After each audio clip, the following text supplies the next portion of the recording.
서로 축복하겠습니다. 이제부터는 십자가와 부활의 길입니다. 나귀를 타고도 당당한 인생이 됩시다. 할렐루야. 한 번 더 축복합니다. 거룩한 휘파람을 불며 삽시다. 밝고 명랑한 신앙의 주인공이 됩시다.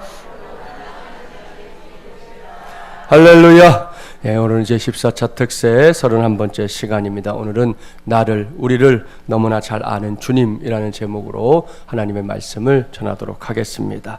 오늘 주신 말씀에 등장하는 사람들, 나시익지요. 여러분이 이미 알고 있는 인물들이기도 하고, 지난 3월 11일 주일에 제가 여기에 등장하는 사람들, 그러니까 베다니에 살고 있었던 나사로와 그의 누이들인 마르다, 마리아, 이 3남매에 관한 말씀을 전했기 때문입니다. 그때 살펴봤던 본문은 오늘 주신 말씀에서 벌어졌던 일들이 다 마무리된 이후의 기록이었습니다. 오늘은 그때보다 시간을 좀 더 이렇게 앞당겨서 보려고 합니다. 이를 염두에 두고 본문 17절 말씀 함께 봉독해 볼까요? 예수께서 와서 보시니 나사로가 무덤에 있은지 이미 나으리라. 무슨 말인지 아시죠? 예수님이 사랑했던 나사로가 죽었다는 겁니다. 이것은 그야말로 안타까운 일입니다. 삼남매는 일찌감치 부모를 여인 것 같다 말씀드렸죠. 따라서 나사로가 가장의 역할을 했을 텐데요. 그랬던 나사로가 병들어 죽어버린 겁니다. 예수님은 나사로를 보러 왔지만 때가 늦어도 한참 늦었습니다. 벌써 장례를 치른 지 나흘이나 됐다 이렇게 기록하고 있지 않습니까? 잘 보십시오. 나사로가 막 죽은 게 아닙니다. 나사로가 죽고 장례식을 마치고 무덤에 장사한 지 나흘이나 됐습니다. 중동 지역의 기후는 덥다는 거 아시죠? 따라서 시신이 부패하는 속도가 매우 빠른데요. 오늘의 본문을 넘어가서 39절 말씀을 보면 당시 나사로의 시신은 상당 부분 부패가 진행되고 있었습니다. 마르다가 말하지요. 벌써 냄새가 나나이다. 무슨 말입니까? 다 끝났다는 겁니다. 방금 죽었다면 혹 모르겠습니다. 능력이 많은 예수님께서 나사로를 살려낼지도 모를 일입니다. 그러나 나사로의 상황은 그 정도가 아니었습니다. 죽어서 무덤에 장사 지낸 건 물론이고 이미 시신이 부패하고 있다고 하니 무슨 말이 더 필요하겠습니까? 끝입니다. 상황 종료입니다. 이런 상황이 되어서야 예수님의 일행이 나사로가 살던 동네에 도착한 건데요. 본문 19절 말씀에 따르면 예수님께서 그 동네에 들어섰을 때 많은 문상객들이 동네에 드나들고 있었다는 걸 알 수 있습니다. 여기서 우리는 나사로에 관해 꼭 한 가지를 생각해 봐야 합니다.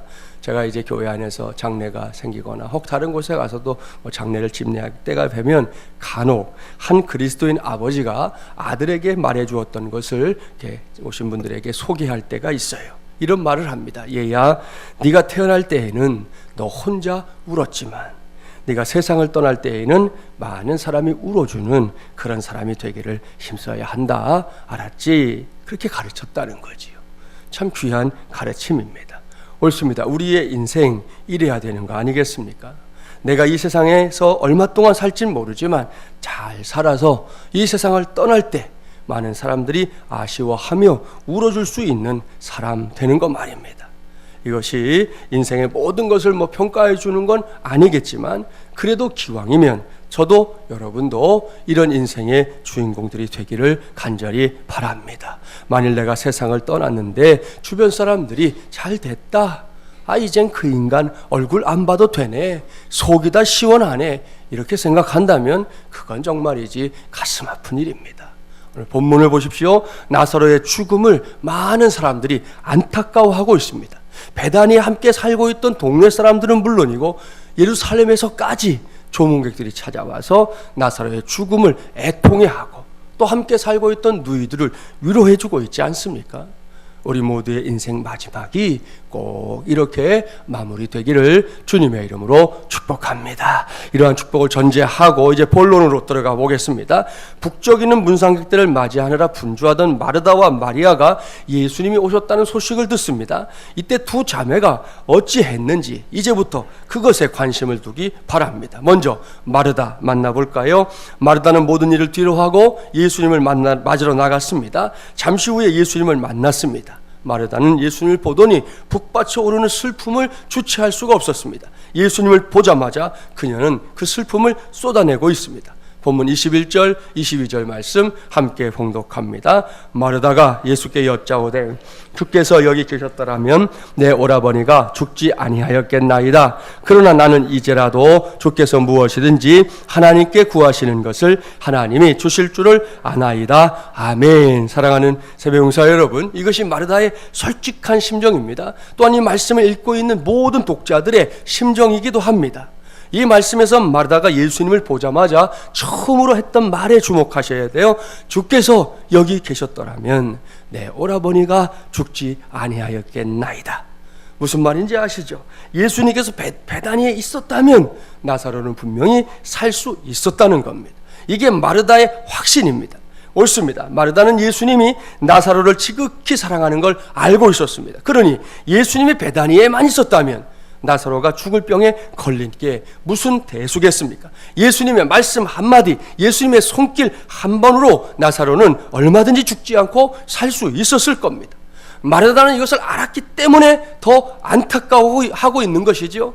그러나 이미 나사로는 죽었습니다. 무덤에서 썩어가고 있습니다. 무엇을 더 기대할 수 있다는 말입니까? 이게 분명히 맞는데 마르다는 거기서 한 걸음 더 나가고 있어요. 그러나 나는 이제라도 주께서 무엇이든지 하나님께 구하시는 것을 하나님이 주실 줄을 아나이다. 보십시오. 마르다는 나사로가 죽었다는 걸로, 무덤에 장사 지냈다는 걸로 다 끝난 게 아니다, 그렇게 말하고 있습니다. 아니, 이건 그냥 말이 아니라 신앙 고백입니다. 나사로가 죽었다, 끝! 이게 아니라 지금 자신이 놓여있는 이 참담한 상황 속에서도 주님께서 행하실 일, 하나님께서 행하실 일은 얼마든지 남아있다는 신앙 고백이라는 말이에요. 이것이 마르다의 신앙이었고 마르다의 성향입니다. 자, 이것을 잘 기억해 두세요. 여기서 마르다에 관한 말씀을 일단 닫아둡니다. 말씀을 좀 건너뛰겠습니다. 본문 28절 이하의 말씀으로 가보겠습니다. 이번에는 마르다의 동생 마리아가 등장하지요. 마리아는 언니를 통해 예수님이 자신을 부른다 하는 얘기를 듣고 서둘러 집을 나섰습니다. 그녀는 걸음을 재촉해서 그때까지 마을 입구에 서 있던 예수님을 만났습니다. 그때 마리아가 예수님을 만나자마자 뭐라고 하고 있는지 볼까요? 본문 32절 말씀 함께 봉독합니다. 마리아가 예수 계신 곳에 가서 배웠고 그 발 앞에 엎드려 이르되 주께서 여기 계셨더라면 내 오라버니가 죽지 아니하였겠나이다 하더라. 아멘. 사랑하는 새벽용사 여러분, 자, 이 말씀 처음 보는 말씀인가요? 아니지요. 어디서 본 말씀이죠? 그게 어딘가요? 마르다가 예수님을 보자마자 했던 말과 똑같은 말입니다. 그야말로 토씨 하나 틀리지 않습니다. 아주 똑같습니다. 따라서 마리아 역시 예수님께서 베다니에 있었다면 오라비인 나사로가 죽지 않았을 거다, 이렇게 생각했다는 걸 알 수 있습니다. 자, 여기까지. 오늘 우리가 만나고 있는 사람은 분명히 한 사람이 아니고 두 사람이에요. 그리고 그 두 사람이 만난 분은 딱 한 분, 예수님입니다. 그렇습니다. 두 사람이 각각 예수님을 만났고 예수님에게 토씨 하나 틀리지 않게 똑같이 아쉬움을, 안타까움을, 슬픔을 표현했습니다. 그렇다면 예수님은 마르다, 마리아 두 사람을 어떻게 대했을까요? 쉽게 질문해 볼까요? 똑같이 대했을까요? 안 똑같이 대했을까요? 정답은 안 똑같이 대했습니다. 뭐라? 이상하지요? 예수님은 사람을 가리지 않는 분인데, 차별하지 않는 분인데 누구든 똑같이 대해야지 왜 안 똑같이 대했다는 말이 나오는 거냐 하는 겁니다. 이제부터 그 해답을 찾아야 합니다. 결론부터 말하면 마르다와 마리아 두 사람이 한 부모님 밑에서 태어난 자매죠. 친자매지만 그럼에도 불구하고 성향이 서로 다른 사람들이었다는 거예요. 이게 오늘 주신 말씀을 우리가 제대로 풀어가는 열쇠입니다. 자, 저희 집에도 두 아들이 있는데 이 녀석들만 봐도 서로 다른 점이 많아요. 성향은 말할 것도 없고 생각하는 거, 말하는 거, 좋아하는 거, 싫어하는 거 등등 한 뱃속에서 나왔는데도 다른 점이 많단 말입니다. 마르다와 마리아도 그렇다는 거예요. 그렇기 때문에 예수님은 마르다를 대하는 방식과 마리아를 대하는 방식을 각각 다르게 그녀들을 위로하는 방법을 달리 사용하고 있는 것이라는 말씀입니다. 염두에 두고 먼저 마르다에게 돌아가 볼까요?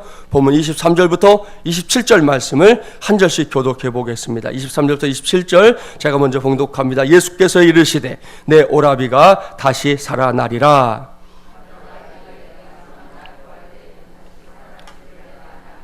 예수께서 이르시되 나는 부활이요 생명이니 나를 믿는 자는 죽어도 살겠고,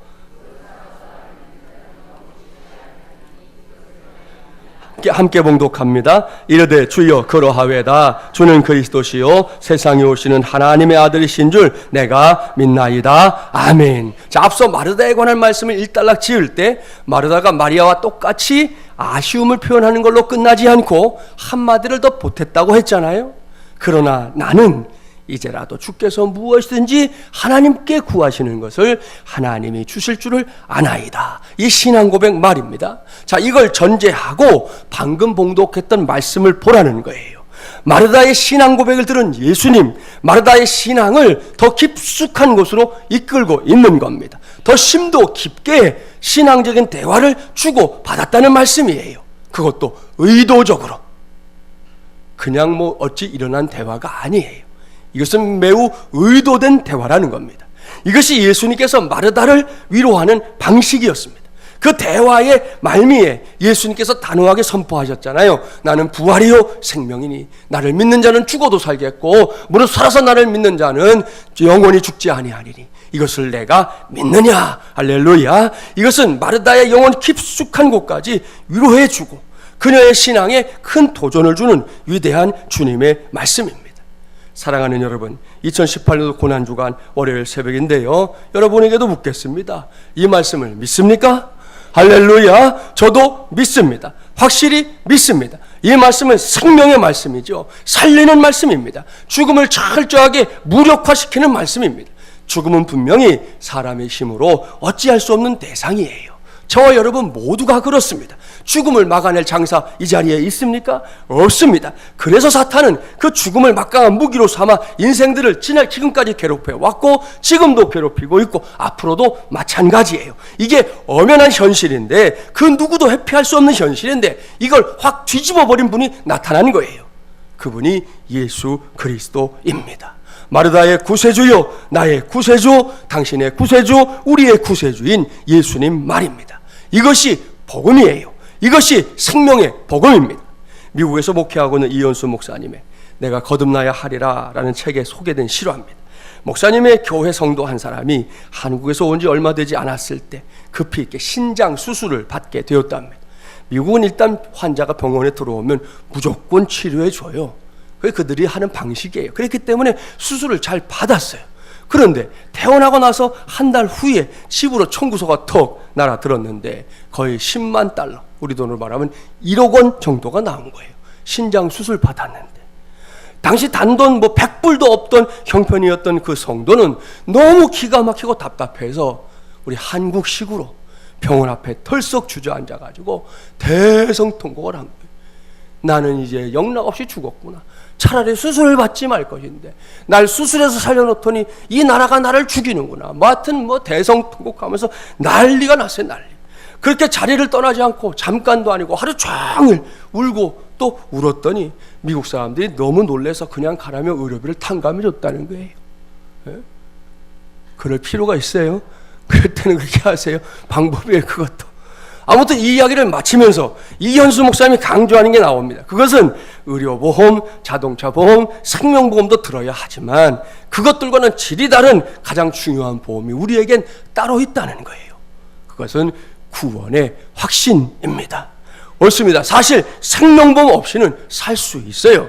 그런 보험 들면 좋긴 하겠지만 설사 생명보험을 들지 못했다 해도 세상을 살아가는데 문제는 없습니다. 하지만 영생의 보험이 없이는 하루도 살 수 없는 것이 저와 여러분 우리 인생들인 줄 믿습니다. 예수님은 이러한 사실을 지금 마르다에게 가르쳐주고 싶어 하는 겁니다. 아니 그렇게 하는 게 이 마르다라고 하는 사람에겐 최선의 위로였던 겁니다. 그래서 여러분 장례식에 왔는데 뭐 말이 많아요. 그냥 가서 문상하고 위로해주면 끝날 것 같잖아요.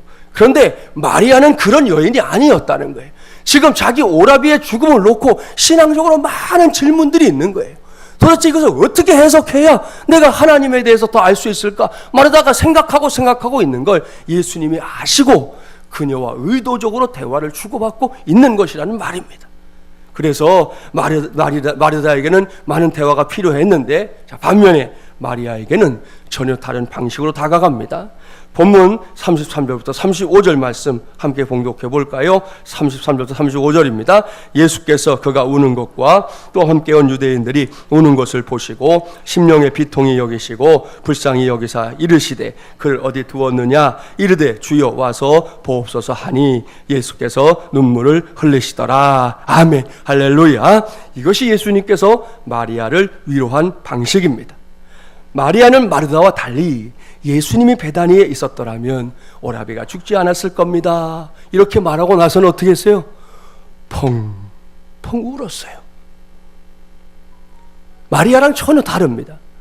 마리아는 아쉬움을 이야기한 다음에는 그 다음에도 하나님이 뭔가 하실 일이 있는 거 아닙니까? 제가 그런 생각에 골몰하고 있습니다. 그렇게 표현했지만 마리아는 더 말이 없어요. 그냥 얘기한 다음에는 펑펑 울었습니다. 그것을 본 예수님이 뭘 하고 있습니까? 예수님도 그냥 함께 울고 있습니다. 마리아의 등을 다독이면서 그 눈에서 눈물을 닦아주면서 그냥 함께 우는 거예요. 마르다에게 한 것처럼 이러고 저러고 말을 보태지 않았습니다. 그냥 마리아의 슬픔이 느껴지는 그대로 고스란히 안고는 같은 감정으로 마리아와 함께 울고 있습니다. 사랑하는 새벽용사 여러분, 여기서 오늘 제가 전하는 말씀의 제목을 떠올리세요. 나를, 우리를 너무나 잘 아는 주님, 바로 이것 말입니다. 우리가 예수님을 바라보면서 또 성경에 나타난 예수님의 행적을 살피면서 자칫 실수하기 쉬운 게 있어요. 그것은 예수님이 하나님의 아들이고 구세주이기 때문에 모든 걸 예수님의 입장에서 행하실 거다, 이런 생각에 빠지는 겁니다. 결코 그렇지 않습니다. 물론 예수님께서 전했던 천국복음, 하나님 나라 메시지는 100% 예수님 중심의 메시지입니다. 이건 양보할 수 없는 진리이기 때문이에요. 따라서 복음에 반대하는 사람들이 있어도 예수님은 굴한 적이 없습니다. 그럴 때는 정말이지 결코 넘어지지 않을 철옹성처럼 예수님은 자신의 가르침을 절대적으로 고수했습니다. 하지만 사람들을 대할 때는 달랐습니다. 누구를 만나든 철저하게 상대방 중심의 메시지와 가르침으로 다가갔습니다. 내 앞에 있는 그 사람을 깊숙이 이해했다는 말입니다. 그의 생각, 성향, 신앙의 정도, 형편과 처지, 심지어는 주변 사람들의 평판에 이르기까지 모든 것을 헤아려 주셨습니다. 오늘 주신 말씀을 보면 이것이 100% 사실인 걸 알 수 있습니다. 주님은 마르다와 마리아 친자매 두 사람의 성향을 잘 알고 있었던 거죠.